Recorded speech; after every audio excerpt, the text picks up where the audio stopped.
so horrifying that they changed laws. Let's just jump right into it. The murder of Megan Kanka, Megan's Law. What if your neighbor, the one who helped you search for your missing daughter, was actually the one who killed her?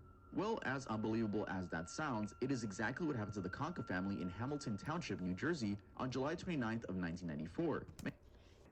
It's low-key kind of crazy how so many neighbors or so many murders and like crimes are committed by the people that you know the most. I think there's some kind of like shocking statistic out there about how whenever like a detective goes to try to solve a case or something like that, the immediate list of suspects that they go to are going to be the people that you know most. And I also understand that, like, yeah, sure, logistically, that makes the most sense because, it's like these are the people who are going to understand you, your patterns, your work schedule, in theory, your life schedule. They're going to know how to, like, oh, like they have the key under the third rock or something like that. So, like, I understand, like, logistically, but it just always like blows my mind. Because when we think of like a crazy thing like a kidnapping or murder or something like that, you always think of it being so detached from someone that you would care about or know, or even just like an acquaintance who is friendly. But like 9 times out of 10, it's not some serial kidnapper, random person. Like that's on like true crime TV shows or fake crime TV shows. They're just like made up ones. But like in reality, it's like the people you know, which is always part of what makes these like so disturbing. Megan Kanka was 7 years old. She'd been playing outside when her parents noticed her bike sitting abandoned on the front lawn and no signs of Megan. So they did what any family would do. They panicked, called neighbors, and started searching the street. One of the people who came out to help look was Jesse Timendekis, the 33-year-old man who lived directly across from them. He spent time searching alongside them and basically playing the part, the concerned neighbor and all. And the whole time, he already knew where Megan was. He had lured her in earlier that evening, told her he had a new puppy and she could come see it. Once she was inside, he raped her, strangled her with a belt, and dumped her body at Mercer County Park. But as I said, the worst part of the story is that Timendekis wasn't some random guy the Kankas had never interacted with. In fact, their kids had grown up seeing him around. And nobody in that neighborhood knew because nobody was legally required to tell them that this man had already been convicted of assaulting 2 little girls before Megan. There were 2 separate cases, a 5-year-old in 1979. This stuff is just always the worst.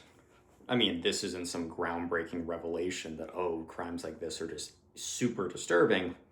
But I mean, it's just like, there's a reason why when you go to jail and you like, you off someone or something like that, that like, you're probably still going to get beat up a little bit. But if you do crimes like this, you're dead. That's basically like being sentenced to jail is equivalent to being sentenced to the death penalty for crimes like this.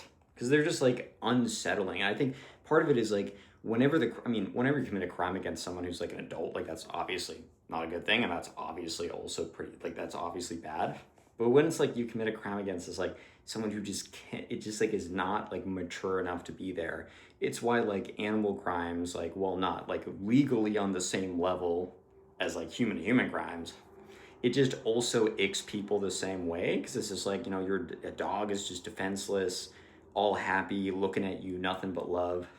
But it's crazy how like cases like this will start things that are just true. Like you have to register if you've done stuff like that, like in neighborhoods. And it's crazy to be the person in the history books of like, yeah, you're the reason why we have this, buddy. I am gonna say he does have the Jeffrey Dahmer glasses, bro. So he does have the Jeffrey Dahmer glasses. I'm obviously joking, like not an assumption, but I'm just like, character kind of fits here. I'm not gonna lie. Maybe this is just in the most flattering photo, but bro, I don't know. Well, okay, we'll get back to it.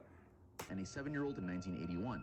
In that second case, he had choked the girl so hard she turned blue and her mother found her unconscious on the ground. The second judge literally called him a compulsive, repetitive offender who was a danger to children specifically. He got the full 10-year sentence, but he served less than 7. And it gets worse. Timendekis was apparently not living alone at the time of the incident. His 2 roommates in that same house, the house across from the Kankas, were also convicted sex offenders. 3 men with records for child assault, all in the same home on a quiet residential street full of kids. Why do they have a content house, bro? It's like, oh, we're gonna get the club together. Is this like how this guy makes friends? Like, well, you should make friends with people with similar interests to you. So this is what the house is?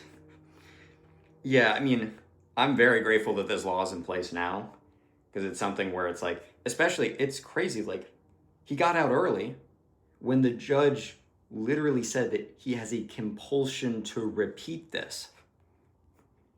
He has a compulsion to repeat this, dude. Like, how do you, like, let them out early after the judge literally sentences in part of the sentence in the, like, analysis is like, this person will repeat this.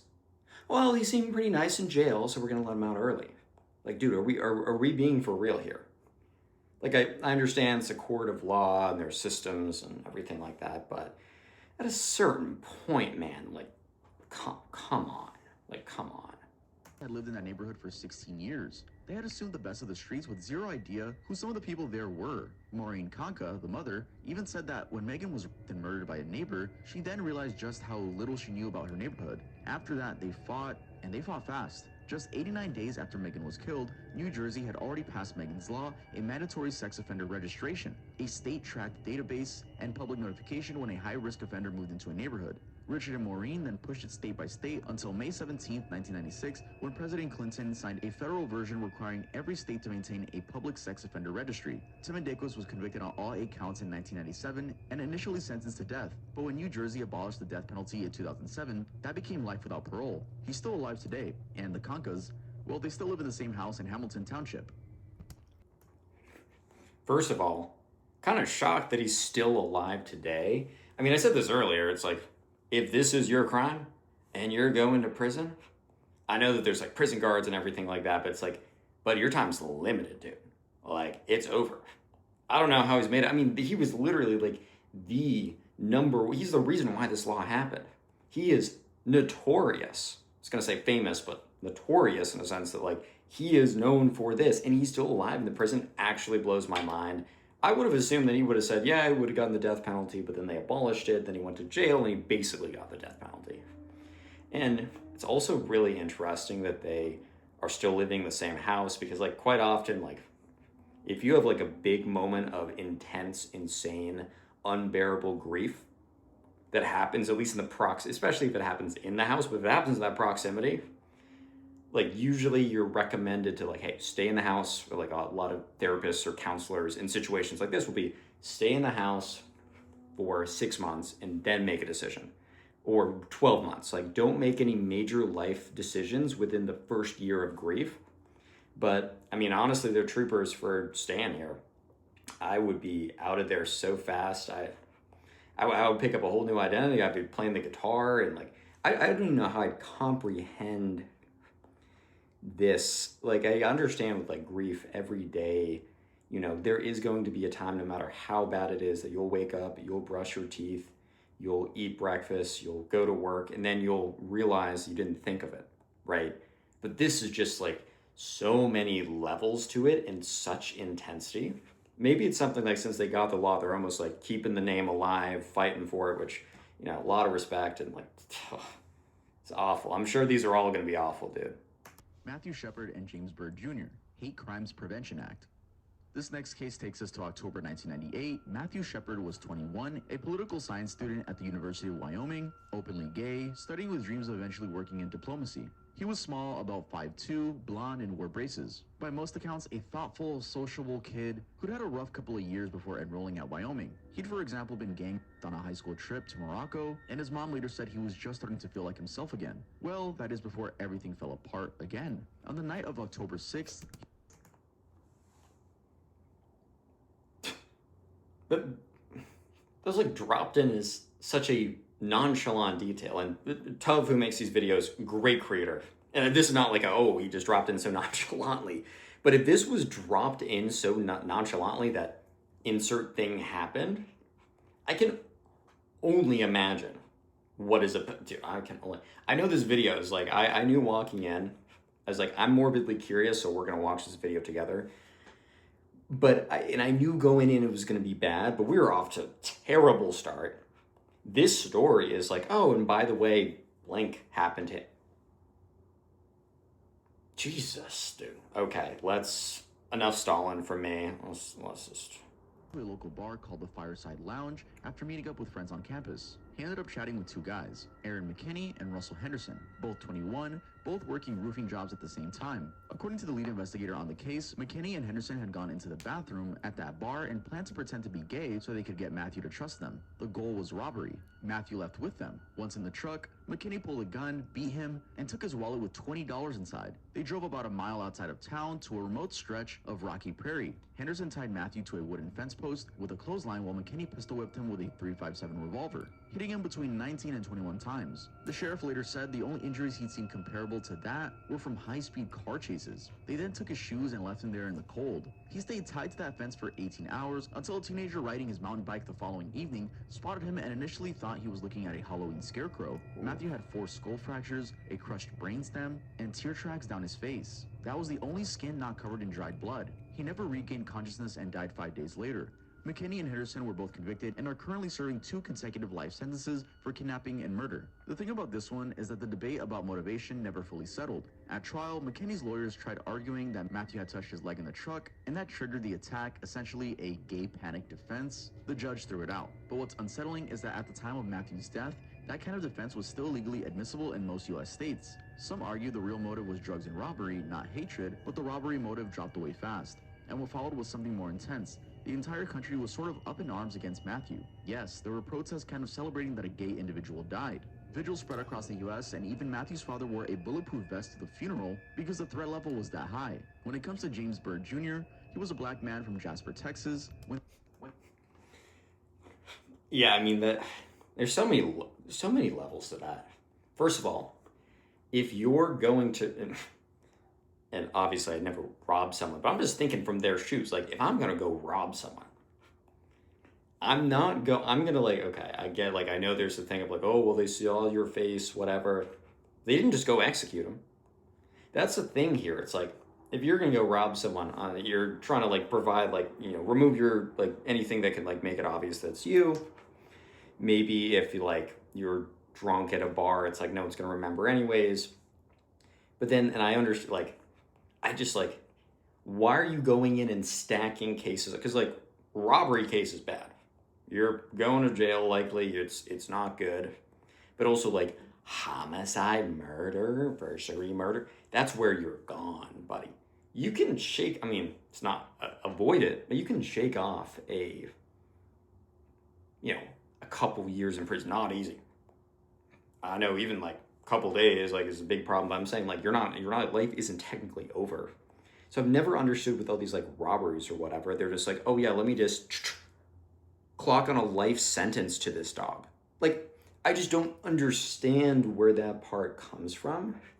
And I guess like, yeah, okay, I don't have the psychology of someone who's going to do this, so of course I can't truly understand it. But someone who's like at least trying to understand the motivations, it's just kind of, I just don't get it. And also to like that degree of just like basically just torturing this person. Like if you're gonna like murder someone or something like that, then I mean that's bad obviously, but that's also one thing. But also just like the whole like I'm gonna go ahead and torture them when it's just like that's just like next level, like, oh my God. It's just like you're just obviously I don't understand the psychology behind it. I'm not gonna understand the psychology behind any of this.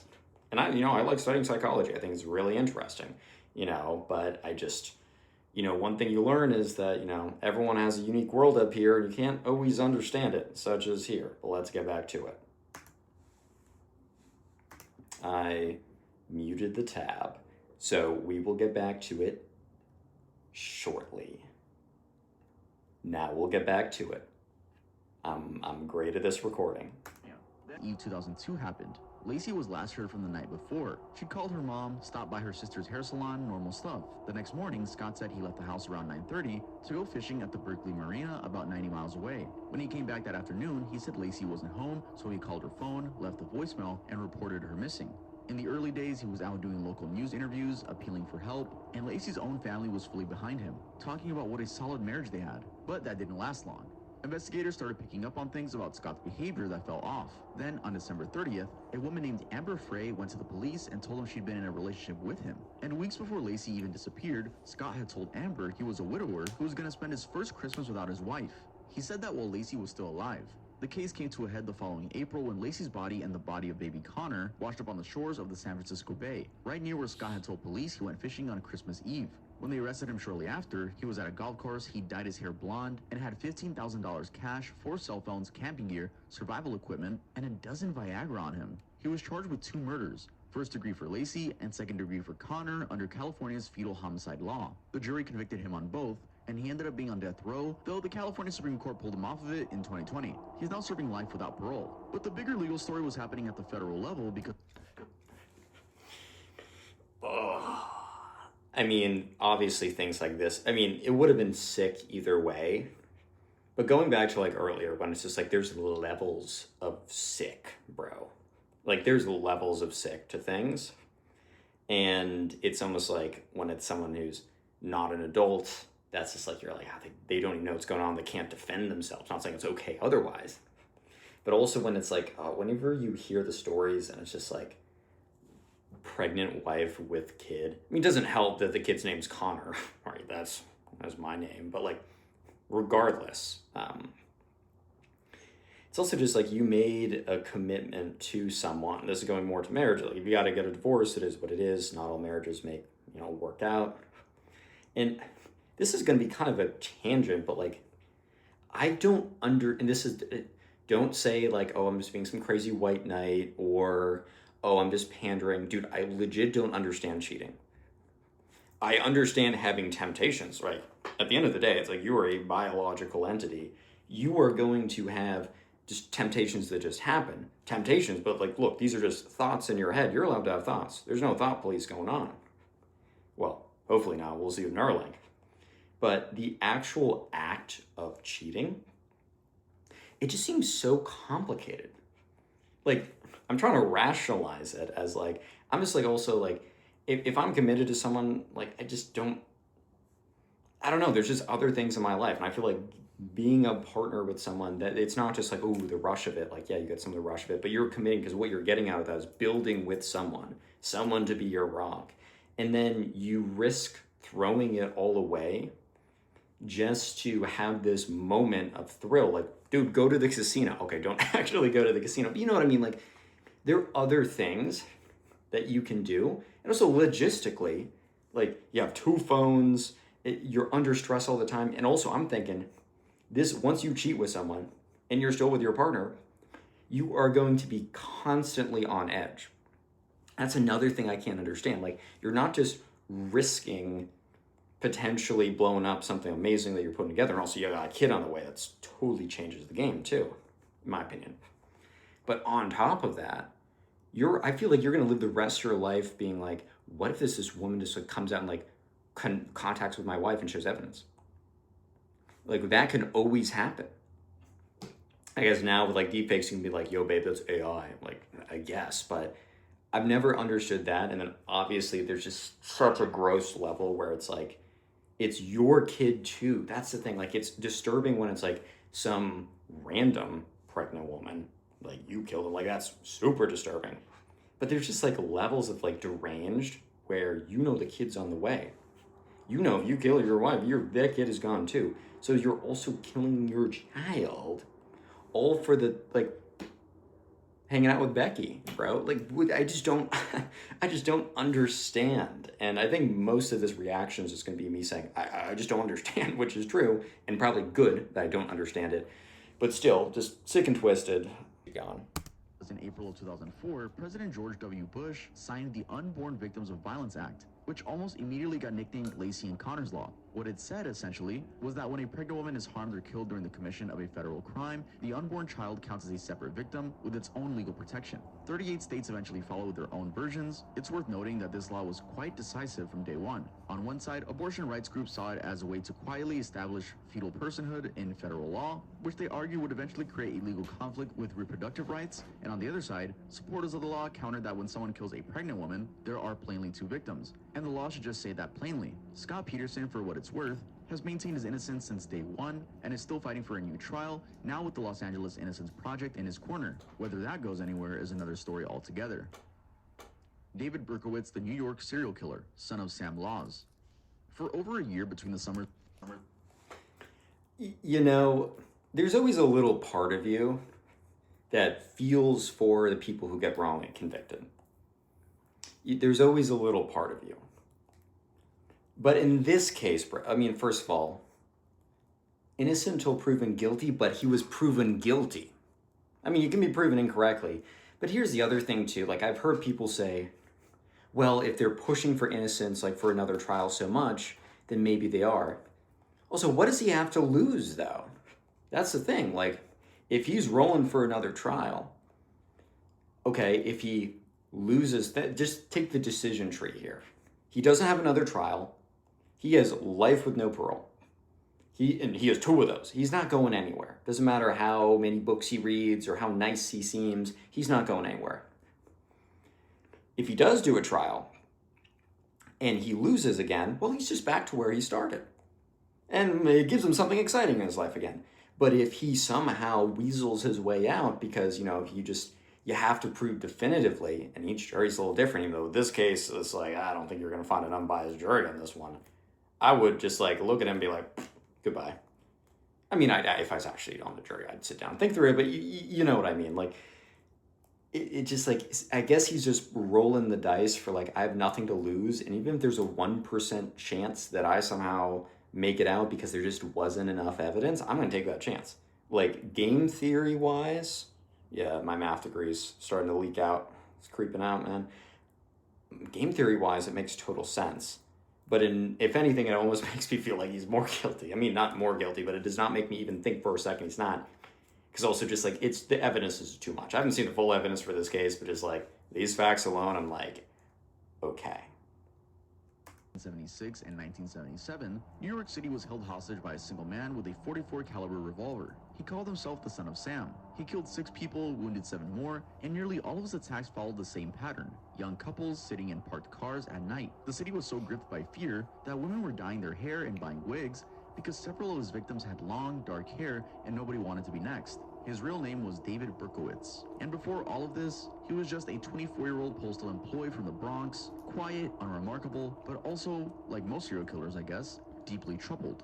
Born Richard David Falco in Brooklyn, he was given up for adoption at birth by his mother, a woman that had not been married and that he never knew. The Berkowitz family took him in and renamed him, and for a while things seemed ordinary enough.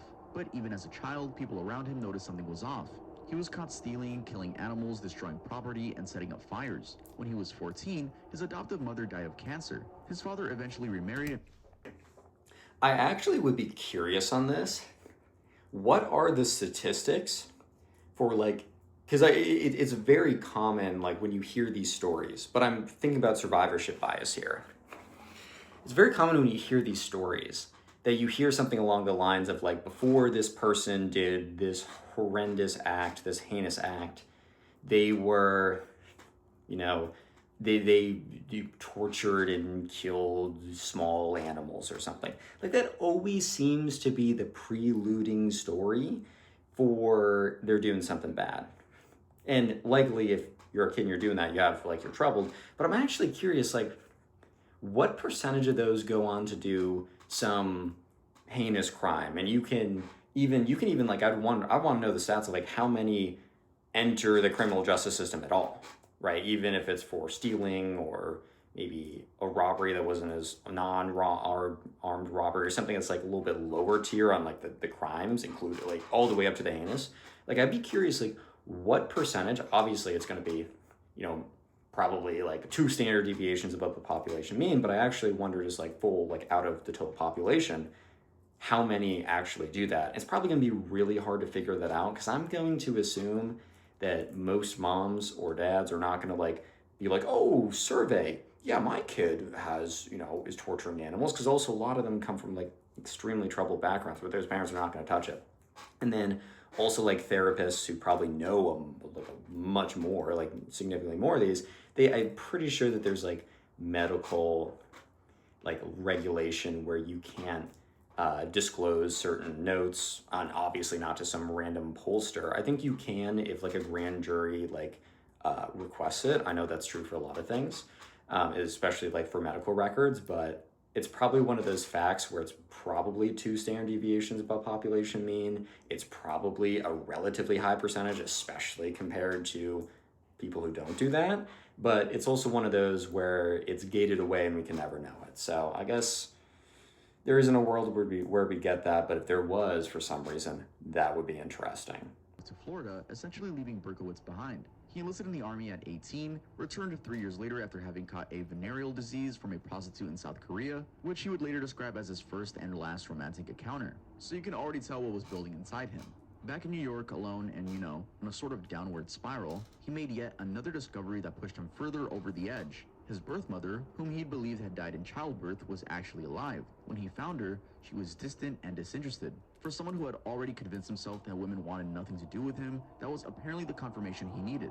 He moved into an apartment in Yonkers, and by Christmas Eve 1975, something had fully snapped inside him. He followed 2 teenage girls on the street and stabbed them from behind with a hunting knife. Both survived, but neither could identify him. On July 29th of 1976, he approached a parked car in the Bronx where 2 young women were sitting and fired several shots. 18-year-old Donna Loria died instantly. Her friend Jody Valenti survived.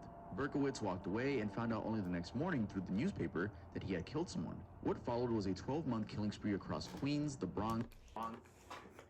This is just some of the stuff I hate. I mean, obviously, I don't like it. You always see these stories of like, oh man, I got rejected by girls my entire life, so I'm gonna just go murder randomly. Like, that is so next level, psychopathic to me. Like, and it's weird and it's uncomfortable because like, I have plenty of dating struggles. I feel like it's frustrating as a subject, but I've never ever been like, I'm angry at women. Like, it's like, dude, they're just people too. It's a long and hard path to find a partner. And some people struggle more than others, including myself. And I've complained about this on my Yap channel where I'm just like, man, it's like, this is so sad and frustrating. Like, what's wrong with me? So I've had like these kind of like deep, hard feelings, but never even for a second would I think, well, I'm just going to kill random people who happen to be the sex I'm attracted to. It just seems so crazy. Like, I would see like this kind of spiraling more into like self-hatred, and then you just kind of keep it internally. But I guess you're just like, it has to be, can't be me. I don't know. And you see this kind of rise of like internet culture where it's like a lot of people who are, struggling with dating, having those problems, the whole looks maxing thing.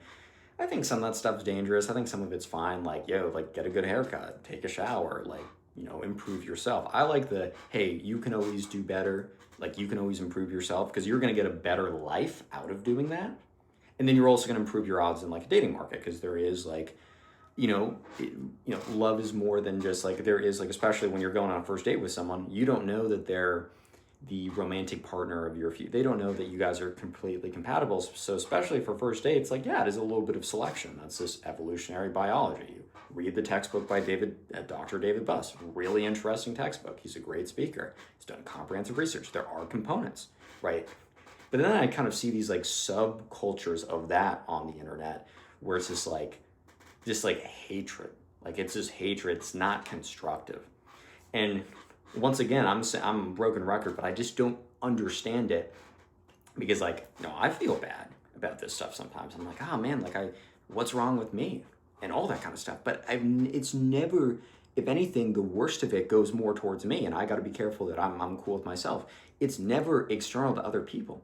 It's always, I feel like that's always so internal to me. I can't even comprehend this, which, yeah, I'm glad I can't comprehend it, but I don't know.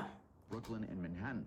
Police knew they were looking for a single killer, a white male in his 20s, black hair, average build, but leads kept going nowhere. The breakthrough, when it finally came, was almost embarrassingly mundane.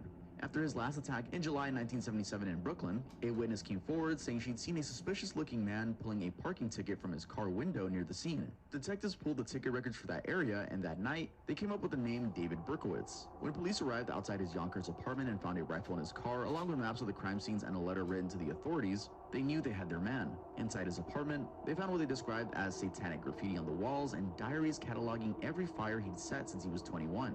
He confessed, pleaded guilty to 6 murders, and was given 6 consecutive 25 years to life sentences. But the part that outlasted everything else is that Berkowitz, it turned out, was enjoying the media circus around his case. Word got out that he and his team were negotiating a book deal reportedly worth $1 and $10 million, with Berkowitz personally set to receive a third. Literally the very next day, the New York State legislature moved to stop it. They passed what became known as the Son of Sam Law, which allowed the state to seize any money a convicted criminal earned from selling their story and redirect it to a victim's compensation fund. As for Berkowitz. What? I mean, that's also one thing too, where it's like, don't give media attention to these criminals. Completely understand, because like a lot of them are just like so desperate for attention. Dude, post YouTube videos. You'll get attention that way. No, but I just don't understand the logistics of this. And I love how these videos are just like Connor can't comprehend the world or other people. But I'm serious. Like, okay, he has what did he say? Like 6 consecutive life sentences. What is he gonna do with the money? No, I'm being serious, because he also doesn't seem like he has family members. Oh, maybe in a second it's going to show he does, but like, doesn't seem like he has family members who would benefit from this money. So he's not doing it for other people. And he also does not seem like a dude who's going to do things for other people. But like, okay, you make 10 milli, you're in a prison. You can't even be like, oh, let me count up my, like, call my accountant. Oh, I got to send my accountant something. Good reminder. Oh, I got to call my accountant to, wire the whatever for taxes. Like, dude, you're in jail. What are you going to do? Like, serious question. If you guys made it this far, like, tell me, what in this situation could he do with this money? Like, what could he do? It's like, what? He's not going to step outside and go buy a Rolex or something. He's in jail for 6 life sentences. You might get around the first one, but you got 5 more. So, like, completely understand the law of, like, okay, you can't, especially if there's other family members that are like, screw it, I'm just going to do it for them. Or, you have a 10-year sentence, so you're going to get, like, crazy revenue. And then once you're out, you're like, hey, I'm here for 10 years, which is awful, but I'm about to leave loaded. But, like, this guy, no life, like, multiple life sentences, 6. No family, really, that would receive anything. He can't do anything with it. Let me know if I'm missing something on this. He's now apparently a born-again Christian, runs an online ministry with the help of evangelical supporters, and goes by a new name, Son of Hope. The murder of Kitty Genovese, the emergency call system. Before March 13, 1964, if something terrible was happening to you in the States, there was no single number to call. You had to know the direct line to your local police, or dial 0 and hope an operator could connect you fast enough. But what happened to Kitty Genovese that night, and more importantly, what the world was told happened, would eventually change that. It was around 3:15 in the morning when 20-year-old Genovese pulled up to her apartment building in Kew Gardens, Queens, after finishing a late shift managing a bar. She was 50 feet away from her front door when a man named Winston Mosley, a complete stranger who had spotted her at a traffic light earlier, and simply followed her home, came at her with a hunting knife. She screamed. A neighbor, Robert Moser, yelled from his window, "Leave that girl alone," and Mosley ran off but had gotten to her already. For a second, it looked like she could have made it, but she didn't. Seriously wounded, Genovese crawled toward the rear entrance of her building, out of sight of the street. 10 minutes later, Mosley came back. He found her in a hallway, stabbed her again, assaulted her, and stole $49 from her purse. Her neighbor, Sophia Farrar, who, worth noting, had no idea whether the attack... I have a couple things. The one thing on that last clip of, like, he's in jail and he's, like, born-again Christian. I got nothing wrong with, if you're doing a life sentence and you've done some terrible things, if you're like, hey, I have the rest of my life, let me try to do something good with it. On paper, that's cool. But also, I see too many times where it's like, you get a little sympathy online where it's like, oh, now he's a good guy. Buddy's not a good guy. I'm actually all for you make a mistake and you can fix it. Like, you can change. But there is something where it's like, if you have caused that much damage, it's like if you cause damage to someone or something and you can change for the better and it's not permanent damage to them, or you can reverse that damage, that's one thing. But so much permanent damage to so many people, I'm cool that he's doing that. It's like, you don't get a drop of sympathy, right? And then also this case, it's actually interesting. I was going to say funny, nothing funny about this. It's interesting how not too long ago, I just said, like, most of these cases are done by people you know, friends, family, neighbors in that case. This is actually a case where that's not true.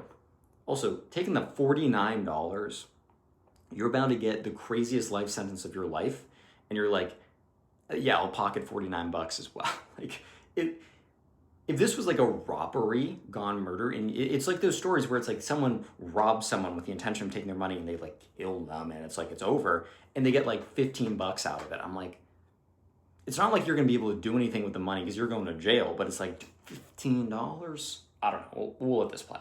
Were still there, raced downstairs Genovese in her arms until the ambulance arrived. Genovese died on the way to the hospital. It turned out Mosley had been driving around Queens that night looking for a victim. Now, among the many strange things about him, it turns out that he was married, had 3 children, and no criminal record. Regardless, he was caught days later entirely by accident when police responded to a reported burglary, found a stolen television in the trunk of his car, and brought him in. While being questioned at the station, a detective noticed scabs on his hands and connected him to the Genovese case. Mosley confessed and also admitted to murdering 2 other women. He was sentenced to death, later reduced to life imprisonment, and died in prison in 2016 at 81 years old. That was the story. A brutal crime, a random killer caught by chance, and a neighborhood mourning and left confused. But 2 weeks after the murder, on March 27, 1964, the New York Times published a front-page article with a headline that reframed everything.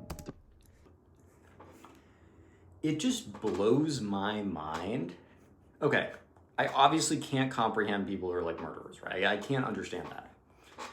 But it's like different levels where it's like person who had a terrible life and has no friends, family, nothing to lose. I'm not saying I get it nor it's cool, but that's like one bucket. This is a situation where you have a life partner and kids. Even if you're like, you hate your life partner, you made a bad choice and get divorced, go fly to Japan. I don't know. Maybe you can't afford to fly to Japan. Go start a new life. Take a bus somewhere. But then also, like, if you have, as soon as you have kids, in my opinion, you have an obligation to no longer be selfish.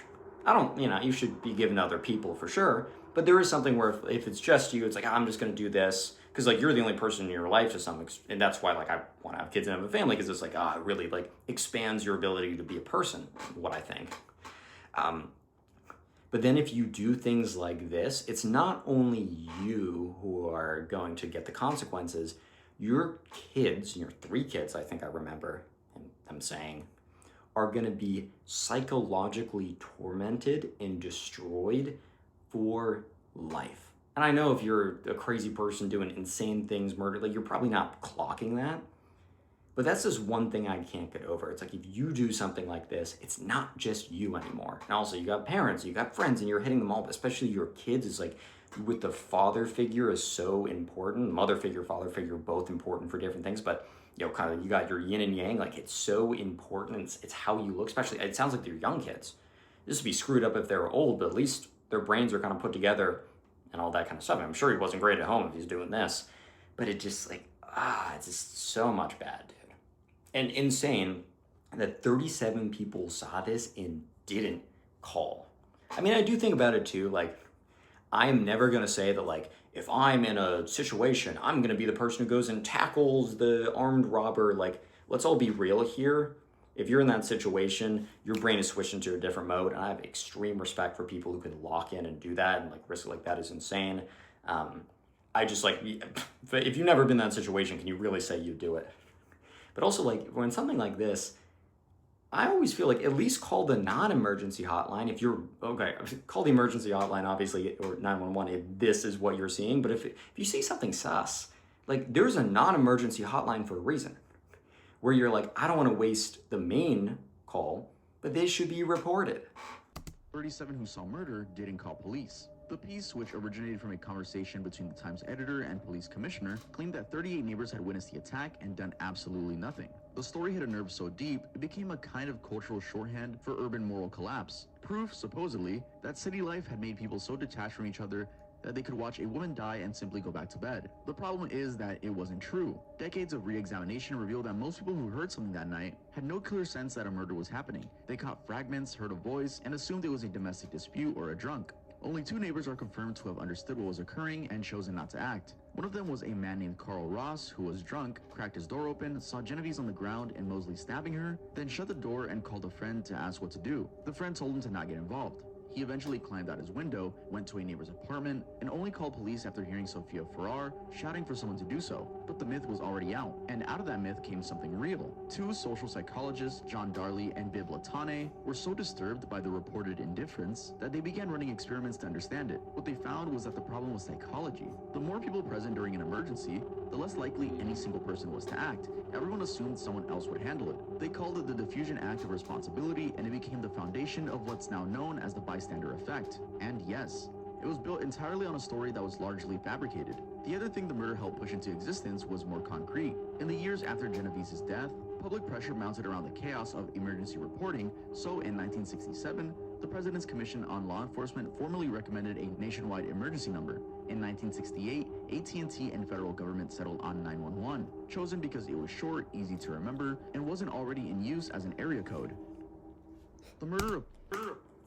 I thought the conclusion of this was going to be and then they have the non-emergency number.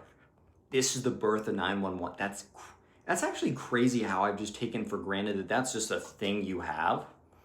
Because then I guess you'd have to find go to the phone book. Who's the police? Or I guess when you had an operator, hey operator, give me now there's just a number you press that is drilled into you as a kid. I had no idea that wasn't a thing before. That's actually I guess at some point it had to have been created. I guess I never really thought about how that might have not just been a thing that's always been around. That is actually quite interesting. Okay. So I'm linking the rest of this video in the description. If this was an interesting video, you can watch the rest of one for the full creator tab, who does a great job. Subscribe if you want to see some more reactions, and then I have some other videos you can watch up here. Peace.